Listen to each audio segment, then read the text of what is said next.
నమస్తే. అటవీ శాఖలో ఖరీదైన కార్లు కనిపించకుండా పోయాయనే విషయం ఇప్పుడు తెరపైకొచ్చింది.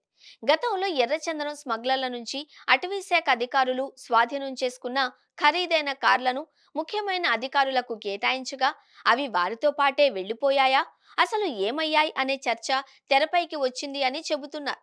ఈ నేపథ్యంలో ఈ వ్యవహారంపై పవన్ కళ్యాణ్ నివేదిక కోరారు. అన్నమయ్య జిల్లా రైల్వే కోడూరు పరిధిలో నమోదైన క్రైమ్ నంబర్ 404/2017 కు సంబంధించిన కేసులో ఓ ఎర్రచందనం స్మగ్లర్ నుంచి TN05BH3303 నంబర్ కలిగిన BMW కారు ఏమైంది అనేది ఇప్పుడు అటవీ శాఖలో పెద్ద ప్రశ్నగా మారింది అని తెలుస్తోంది.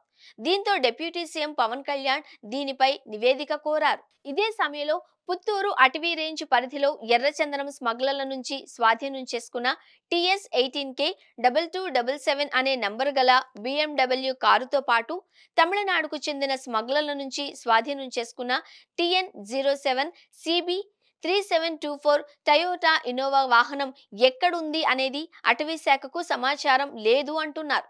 వీటిలో 3303 నంబర్ గల BMW కారును 2017 డిసెంబర్ 11న అటవీ శాఖ ముఖ్య కార్యదర్శికి కేటాయిస్తూ అప్పటి principal chief conservator of forest ఉత్తర్వులు జారీ చేశారు.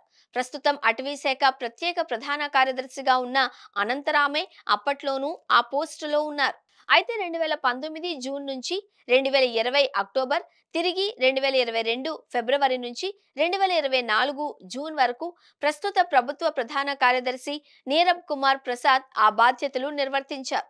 అనంతరం మళ్లీ అనంతరాము ఇప్పుడు ఆ పదవిలో కొనసాగుతున్నారు.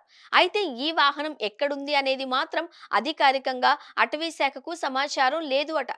వీటితో పాటు 2015 ఫిబ్రవరిలో అప్పటి అటవీ శాఖ మంత్రి అదనపు ప్రైవేటు కార్యదర్శికి కేటాయించిన 2277 బ్లూ కలర్ BMW వాహనంతో పాటు 2023 జూలైలో అటవీ శాఖ ప్రత్యేక ప్రధాన కార్యదర్శి నీరబ్ కుమార్ ప్రసాద్ కు కేటాయించిన ఇన్నోవా వాహనం కూడా ఎక్కడుందో సమాచారం లేదు అట.